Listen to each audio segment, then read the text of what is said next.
बैठे हैं science on sphere show में। एक बड़ा सा फुटबॉल दिख रहा है ना, ये फुटबॉल कम स्फीयर ज्यादा लग रहा है, मतलब बड़ा सा स्फीयर जिसे फुटबॉल नहीं खेल सकता। हम लोग यहाँ पर बैठे हैं अपने सौरमंडल में मौजूद जितने भी चीजें होती हैं, जैसे हम लोग प्लैनेट्स के नाम जानते हैं, हम लोग सौरमंडल में तारों का नाम जानते हैं, बहुत सारे तारे भी देखते हैं आसमान में। आज उन सभी को आज एक रियलिस्टिक व्यू में देखेंगे। उन सभी चीजें अगर नजदीक में आ जाए, यानी हम लोग कभी उसके नजदीक में जाए या फिर वही नजदीक में आ जाए, तो हमें कैसा व्यू मिलेगा और वो कैसे देखने को मिलेगा। जैसे पृथ्वी को देखते हैं बिल्कुल वो बड़े पैमाने पर देखा जाए, एकदम नजदीक जाकर स्फीयर के पास, तो कैसे दिखेगा। मंगल ग्रह के पास जाए तो कैसे बिल्कुल आप लोग यहाँ पर एक आसमान का सैर करने जैसा अनुभव करेंगे। और आज हम लोग साइंस ऑन स्फीयर शो में बैठे हैं, बिल्कुल आज 100% सही होगा कि आज हम लोग स्पेसमैन बन गए हैं, है ना, एस्ट्रोनॉट बन गए हैं और घूमने जा रहे हैं। बिल्कुल बच्चे लोग तैयार हैं? तो चलिए सबसे पहला चीज देखते हैं जो कि है, क्या है बच्चे लोग? अर्थ यानी पृथ्वी, जो पे हम लोग निवास करते रहते हैं और यहाँ पर जीवन व्यतीत करते हैं। देखिए ध्यान से सुनिएगा आप लोग मेरी बात है, और बहुत कुछ यहाँ पर सीखने को मिलेगा। तो देखिए ये आप सभी के सामने पृथ्वी है, जिसको हम लोग ब्लू प्लेनेट, ब्लू मार्बल के नाम से जानते हैं। और यही एक ऐसा प्लेनेट है जहाँ पर लाइफ पॉसिबल है, जिस कारण से इसको यूनिक प्लेनेट के नाम से भी जानते हैं। हम लोग जानते हैं ये यहाँ पर मौजूद जो पानी है, जो हमारे पृथ्वी का 3/4 भाग ऑक्युपाई करती है, जगह लेती है, जो कि हमारे पृथ्वी पे फेवरेबल कंडीशन के साथ साथ फेवरेबल रिसोर्सेज और बहुत सारे चीजें यहाँ पर अवेलेबल है, जो यहाँ पर रिसोर्सेज रहने युक्त बनाती है। चलिए हम थोड़ा सा रिकैप करना चाहेंगे। जहाँ पर जितना भी कलर देख पा रहे हैं, अलग अलग पृथ्वी पर मौजूद लैंडफॉर्म्स के बारे में बताते हैं, अलग अलग चीजें यहाँ पर मौजूद है। कहीं पहाड़ है तो कहीं पानी पानी, कहीं मरुस्थल है तो कहीं जंगल ही जंगल है, ये हमारे पृथ्वी में मौजूद है ना। और एक और बात बता दूं कि सिर्फ और सिर्फ पृथ्वी का 1% भाग पे हम लोग रहना सीखे हैं। क्या हम लोग पानी में रहना सीखे हैं? क्या नहीं सर। मरुस्थल में रहना सीखे हैं? नहीं सर। मतलब हम लोग उसी इलाके पर रहना सीखे हैं जो प्लेन एरिया हो।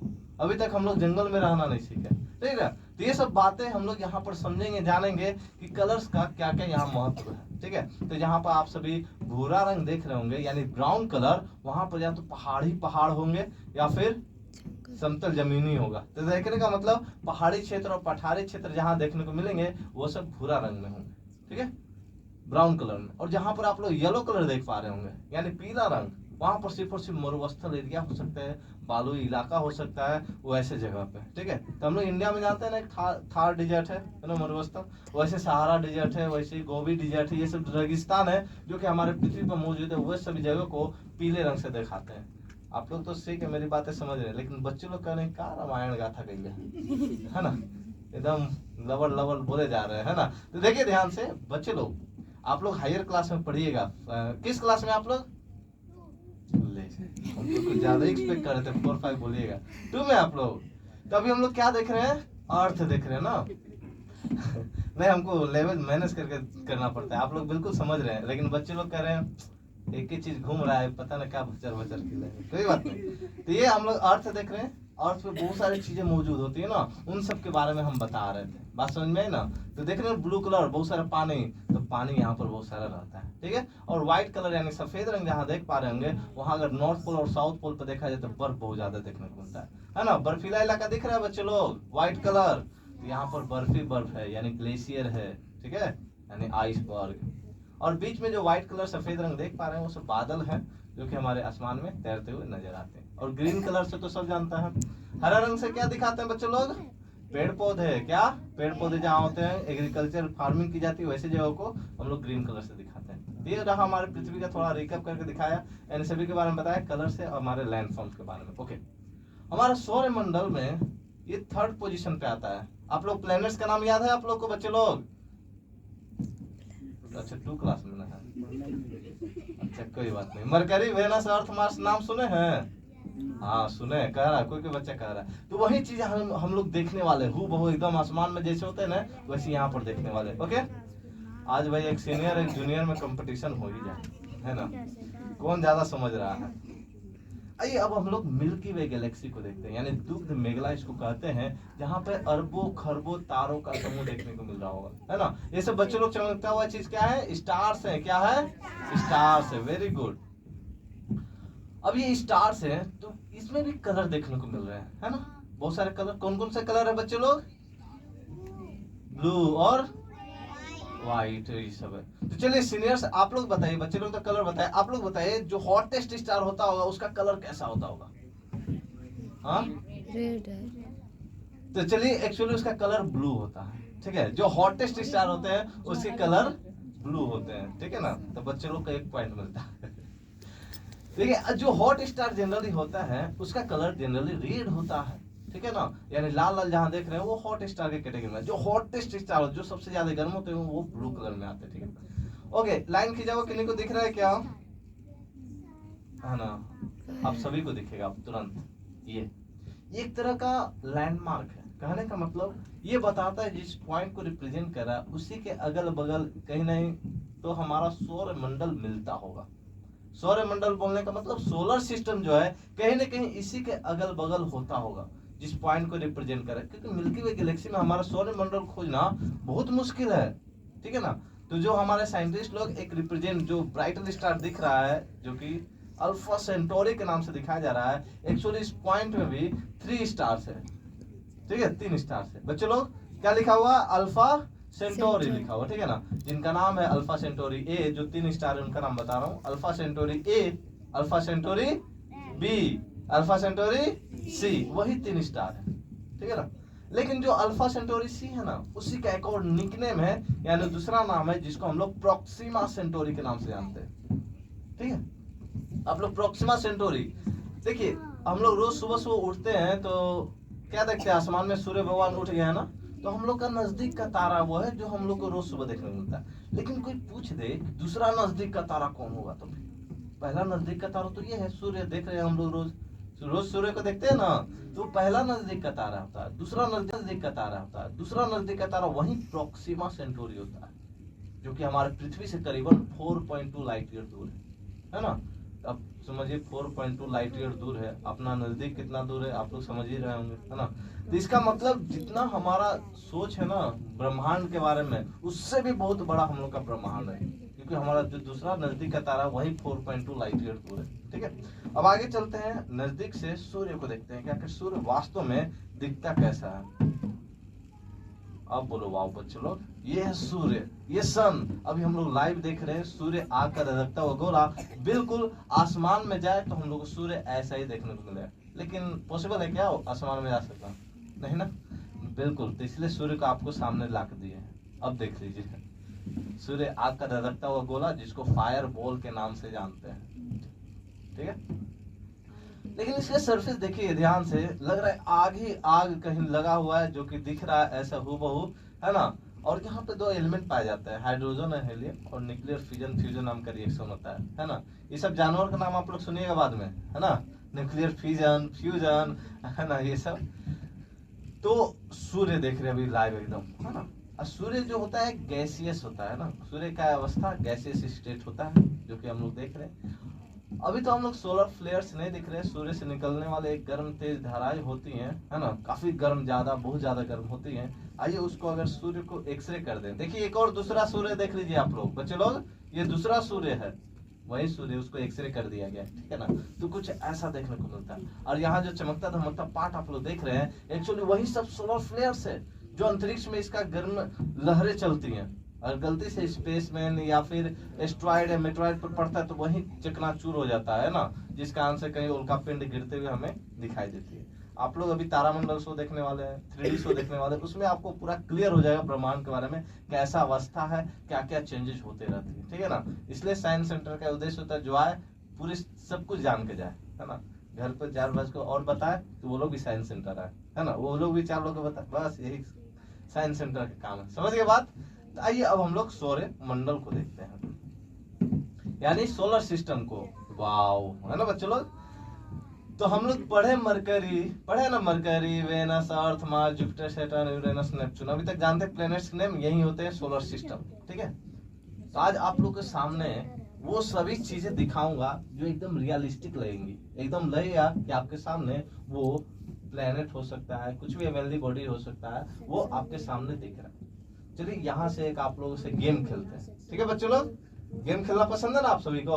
तो गेम क्या है, आपके सामने जो चीज दिखेगा उसका नाम बताना है कि वास्तव में अगर आसमान में जाते हैं आपके सामने वो पिंड आ जाता है, वो आकाशीय पिंड जो भी आ जाता है वो क्या है, ठीक है, आप सभी पढ़े होंगे, देखे भी होंगे, जानते भी होंगे। सबसे पहला चीज मैं दिखाना चाहता हूँ, आप लोग बताइए ये क्या है? तो क्या है ये बच्चों लोग? मरकरी है भाई, बुध ग्रह। मरकरी न पढ़ते हैं हम लोग सबसे पहले कि मून पढ़ते हैं? अब हम ही गलत है, चलिए कोई। बच्चों लोग भाई हमेशा सही होते हैं। देखिए रियलिस्टिक व्यू दिखा रहा हूँ मरकरी का, कि सच में आप लोग स्पेस में जाते हैं तो मरकरी एज इट इज हूबहू ऐसे देखने को मिलता। ठीक, आप लोग यहाँ जो छोटे छोटे गड्ढे देख रहे हैं, एक्चुअली देखने में छोटे हैं, लेकिन इसके डायमेंशन की बात करूँ, लंबाई चौड़ाई और गहराई की, तो 3 से लेकर 30 किलोमीटर तक लंबे चौड़े होते हैं ये मरकरी। ठीक है ना, मरकरी के एक गड्ढे, जिसको हम लोग क्रेटर के नाम से जानते हैं। यहाँ पर एटमोस्फेयर नहीं होता है, यानी वायुमंडल नहीं होता यहाँ पर, और न ही इसके पास कोई उपग्रह होता है। तो क्या है बच्चों लोग? हाँ मरकरी है। अभी सही रास्ता पे है, 2 क्लास में नहीं लगते हैं, 4 क्लास के बच्चे हैं, है ना। और ये आप सभी को लगता होगा ना, सूर्य से काफी ज्यादा नजदीक होने के कारण ये बहुत ज्यादा गर्म होता होगा, है ना, क्योंकि सूर्य के पास जो भी रहा तो बहुत ज्यादा गर्म रहेगा ना। तो देखिए एक बात बताता हूँ, क्योंकि इसके पास तो वायुमंडल नहीं है, सूर्य से आने वाले हीट लाइट को पकड़ के रखने वाला चीज को वायुमंडल कहते हैं, जो पकड़े रहता है। लेकिन इधर वायुमंडल नहीं है, लेकिन सूर्य का लाइट इस पे पड़ता है ना, जिधर पड़ता है उधर ही बहुत ज्यादा तापमान बढ़ जाता है हमारे मरकरी के पास, और जिधर सूर्य का रोशनी नहीं पड़ता उधर नेगेटिव में तापमान चला जाता है। समझ गए बात को? ऐसा ये स्फीयर है। ओके कोई नहीं, पहला तो गलती हो गया, लेकिन दूसरा गलती नहीं होना चाहिए। बच्चे लोग ये बताइए क्या है? सब मून है, मून के आगे कुछ जानते ही नहीं, ये भी मून है, वो भी मून है, सब मून है। क्या ये?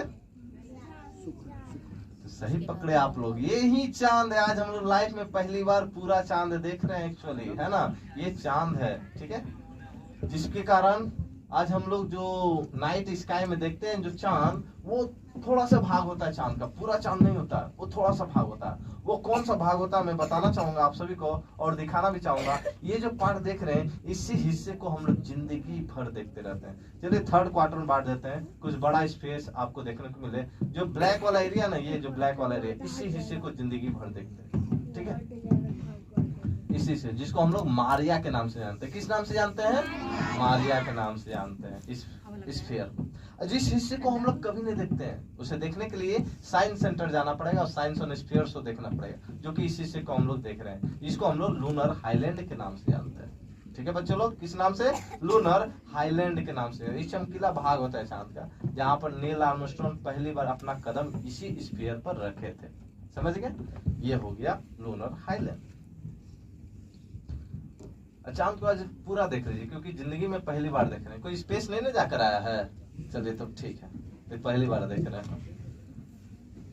ओके आगे बढ़ते हैं। अब बताइए बच्चों लोग ये क्या है? सूरज। सूरज को तो देख लिया हम लोग देख लिए उसको। ये क्या है आप लोग बताइए?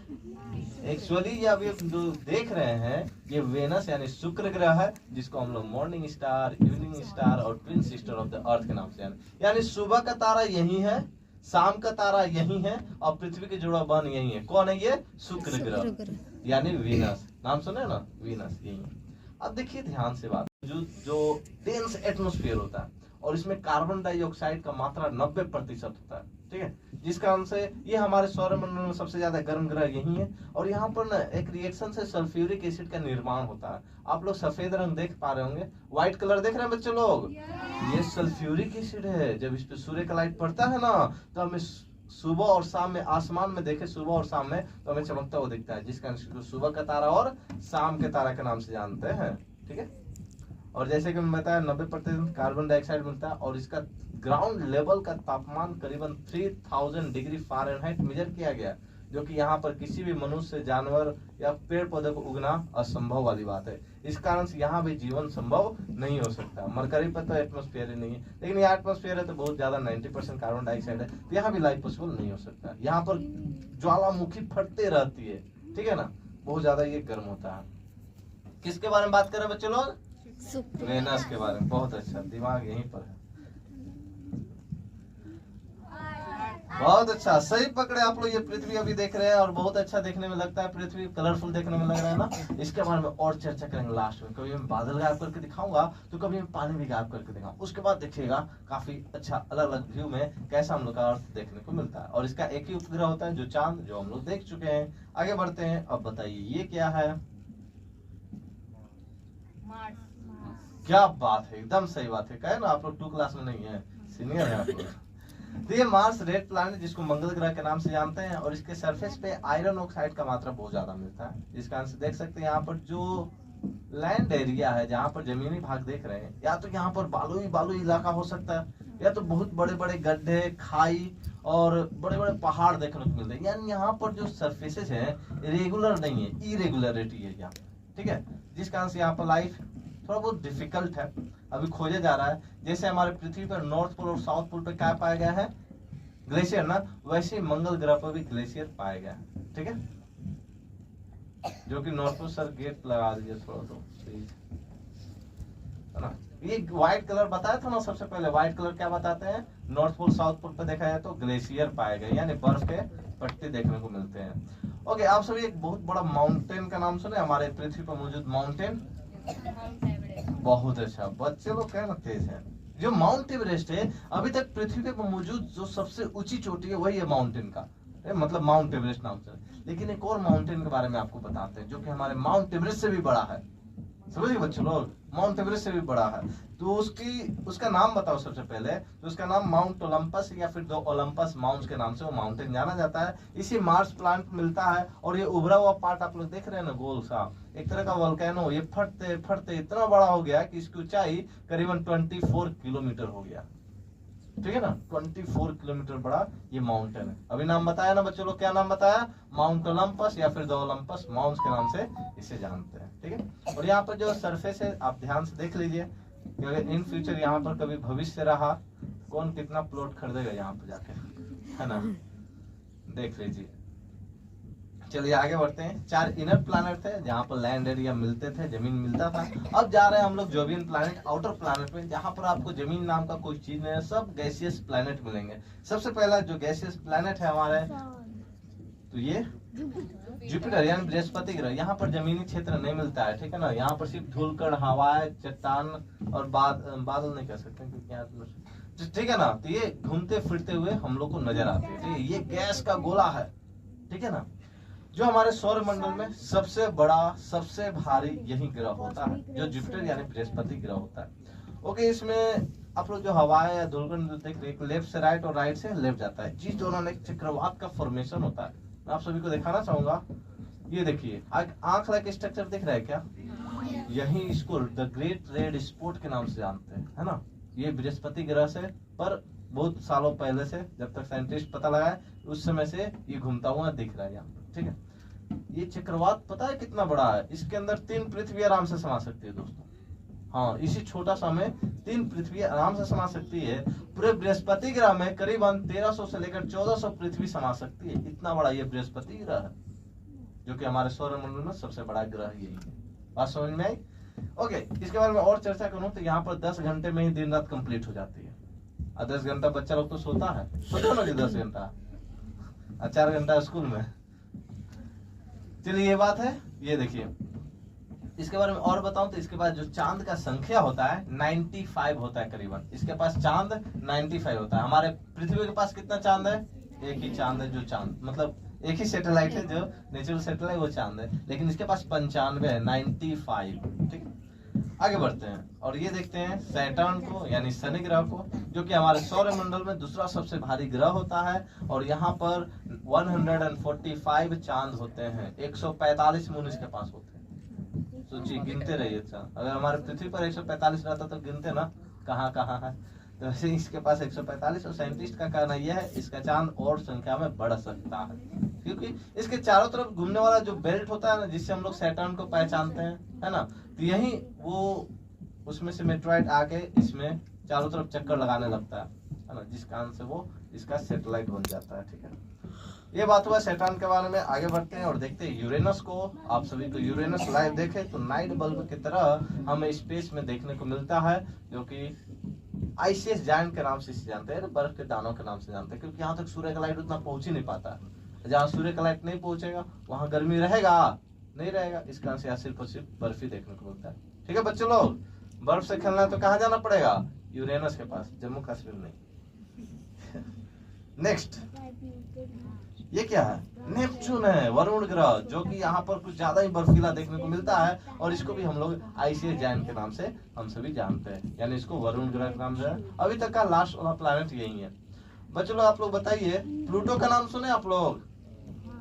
क्योंकि 2006 के बाद तो आप लोग जन्म लिए होंगे, तो है ना, क्योंकि 2006 में प्लूटो को हम लोग प्लैनेट के कैटेगरी से हटा दिए, ठीक है ना, जिस कारण से उसको ड्वार्फ प्लैनेट को, क्योंकि हमारे सिलेबस में, आप लोगों के सिलेबस में प्लूटो नहीं होगा, वो अलग से ड्वार्फ प्लैनेट के रूप में मेंशन किया गया होगा, है ना, जिसको हम लोग बोना ग्रह के नाम से जानते हैं। और वो 2006 में इसलिए हटाया गया क्योंकि नेपच्यून के ऑर्बिट को वो कट करता हुआ देखा, और 2006 में देखा। वो कौन हटाने वाले संस्थान थे, नाम जानते हैं आप लोग?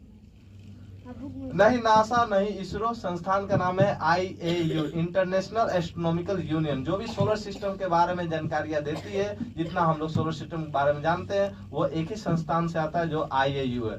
बाकी नासा इसरो तो खाली लॉन्च पे लॉन्च करता है रॉकेट को, समझ गए ना, यही बात। अब आइए प्लूटो को देख लेते हैं। भाई इतना जानकारी उसके बारे में ली है, तो प्लूटो देखने में कैसा दिखता है, ये आपके सामने प्लूटो है। अब बच्चे लोग तो मन एकदम कर रहे हैं, चॉकलेट दिखा के कह रहे हैं प्लूटो है ना, ये प्लूटो है दोस्तों, है ना। चलिए अब हम लोग काफी ज्यादा दूर आ गए है ना, प्लूटो के बाद कोई प्लैनेट नहीं पड़ते, क्योंकि हम लोग का जो यूनिवर्स है बहुत वास्ट है भाई, वहां तक जा, है ना। हम लोग ये देख सकते हैं बादल का चलता फिरता, और कैसे नजर आती है हमारी पृथ्वी, वो देख रहे हैं हम लोग, ऊपर से देख रहे हैं अपनी पृथ्वी को, सच में स्पेस में है ना, बिल्कुल। आइए, मेरा फ्लैश जो हो रहा है, एक्चुअली मेरा प्रोजेक्टर खराब नहीं है, यहाँ पर बहुत तेज बारिश हो रही होगी या थंडर स्टोर हो रहे होंगे, जिस कारण से आप देख सकते हैं यहाँ पर वो फ्लैश टाइप के जल रहे हैं ना, यानी कहने का मतलब जो बादल चल रहे हैं जिस कारण से वो फ्लैश हो रहे हैं, बहुत तेज बारिश हो रही होगी, समझ गए ना। अब बताइए, छोटे से दिखाने के लिए पूरा फ्लैश पूरा पृथ्वी को ही कर दे रहा है ना, ये बात है। और इसी कारण से जो मौसम विभाग के लोग हैं, जिसे देख के बताते हैं बहुत ज्यादा ठंडा पड़ेगी, गर्मी आएगी कि क्या आएगी, किस तरफ से कौन सा बारिश होगा, इसी चीज को देखकर बताते हैं। ओके, और जितने सारे बादल मौजूद हैं अभी हम लोग देख रहे हैं, अचानक बच्चे लोग जादू मार दे, बच्चे लोग जादू आता है, जादू मार दीजिए, सभी बादल को गायब करिए, तो जादू मार दिए आप लोग, क्या बच्चे लोग, क्या हो गया, ये क्लाउड्स कहाँ गए, गायब हो गए। चलिए एक अलग फेज में दिखा रहा हूँ, अगर सच में हमारे पृथ्वी पर से पूरी तरह बादल गायब हो जाए, हट जाए, तो हमें कैसे दिखेगी। आज वो व्यू देख रहे हैं कि सब बादल खत्म हो जाए, है ना, ये बिल्कुल अर्थ है। और आइडेंटिकली हर एक कंट्री कंटिनेंट को देख सकते हैं, वो हमें कैसे दिखता है ना। आज जितना मौजूद ब्लू कलर आप सभी देख रहे हैं, वो सब वाटर बॉडीज है, ओशियन, सी, है ना, जितना है सब देखने को मिल रहा है। अगर बच्चे लोग एक और बार जादू मार दे और जितना मौजूद पानी है हमारे पृथ्वी पर मौजूद, वो देखिए धीरे धीरे गायब होता हुआ दिख रहा है जी, बहुत धीरे धीरे जादू आपका काम कर रहा है। ये देखिए, अब ये हो गया पूरी तरह पानी समाप्त। अगर इन फ्यूचर कभी ऐसा मेट्रोइड या ऐसा कुछ टकराया हमारी पृथ्वी से, तो पृथ्वी बिल्कुल ऐसे हो जाएगी और ये अपने आप को फिर से रीजनरेट होना चालू करेगी, यानी समझिए द एंड। किसका? पृथ्वी का एंड हो, तो हम लोग भाई, हम लोग तो पहले ही खत्म हो जाएंगे। बादल जब खेलने के लिए बेचारे लोग को पार्क में जाना पड़ता है ना, ऐसे जगह, है ना, आप छत्ती पर खेलती हैं। चलिए बहुत अच्छा, चलिए आगे बढ़ते हैं और आपको दिखाते हैं हमारे पृथ्वी पर दिन के समय हमारा अर्थ कैसे दिखता है और रात के समय हमारा अर्थ कैसे दिखता है। ये चीज अभी देख रहे हैं हम लोग, जानते हैं ना, एक तरफ अगर इंडिया में है तो इंडिया में दिन होता है, तो अमेरिका में रात होता है, ऐसा सुने, आज हम लोग देख लेते हैं। जैसे अमेरिका में दिन होता है तो इंडिया में रात वाली बात, बिल्कुल ये चीज देख रहे हैं। जो लाइन को सेपरेट कर रहा है दिन लाइन को, उसको लाइन ऑफ सेपरेशन या फिर टर्मिनेटर या फिर ग्रे लाइन के नाम से जानते हैं, है ना। बहुत सारे अलग अलग किताबों में अलग अलग नाम दिए जाते हैं, तो देख सकते हैं। चलिए आइए पूरी तरह हमारे पृथ्वी को नाइट व्यू में देखते हैं, ऊपर से हम लोग का भारत कैसा दिखता है, आइए उसको भी देख लेते हैं। ये देखिए नाइट व्यू में हमारा जो अर्थ में मौजूद ये भारत है, बिल्कुल दिन में देखते हैं तो वैसे ही नजर आता है और रात में भी देख रहे तो वैसे ही। ये जलने वाला चीज एक्चुअली लाइट है, जो हमारे घरों में street light, railway station, bus stand, दुकान में जो लाइट जलता है रात के समय में, वही सब लाइट अगर सेटेलाइट फोटोग्राफी ली जाती है तो हमारा भारत ऐसा देखने को मिलता है। यानी जहाँ जल रहा है चीज है वो सब लाइट है। यानी इसका आंसर जंगल भी रहना हम लोग नहीं सीखे हैं। आज पार्ट देख रहे हैं, एक्चुअली अमेजन फॉरेस्ट यहाँ पर लाई करता है साउथ अमेरिका में, जिसको हम लोग the lungs of the earth के नाम से जानते हैं। और ये नॉर्थ अमेरिका देख लीजिए, लाइट ज्यादा है ना। और ये देखिए पूरा वर्ल्ड में कि कहाँ पर लाइट कितना है, बिल्कुल देख पा रहे हैं हम लोग। अब कहिए सर समुद्र के बीच में लाइट तो देखने को मिल रहा है समुद्र में, अरे भाई आइलैंड नाम का भी कोई चीज होता होगा, है ना। चारों तरफ से पानी होता है और बीच में जमीन होता होगा, ऐसा भी कुछ होता है। बाकी तो हमारा इंडिया पेनिनसुला कंट्री है, देख सकते हैं। आगे बढ़ते हैं और आप सभी को यानी पेड़ पौधे के बारे में, आप लोग जहाँ जहाँ ग्रीन कलर देख रहे होंगे वहाँ बहुत ज्यादा हरा भरा पेड़ पौधे होंगे, है ना। जंगल का संख्या होंगी, यानी यहाँ खेती बाड़ी की जाती होगी, वैसे जगह होंगी, है ना, ग्रीन कलर। लेकिन इंडिया में न ग्रीन रह रहा है, नहीं येलोविश हो रहा है, मतलब चेंज होते जा रहा है। तो भाई हम लोग मौसम अलग अलग देखते हैं ना, कभी पतझड़ का सीजन आता है, कभी स्प्रिंग सीजन, वसंत ऋतु आता है ना।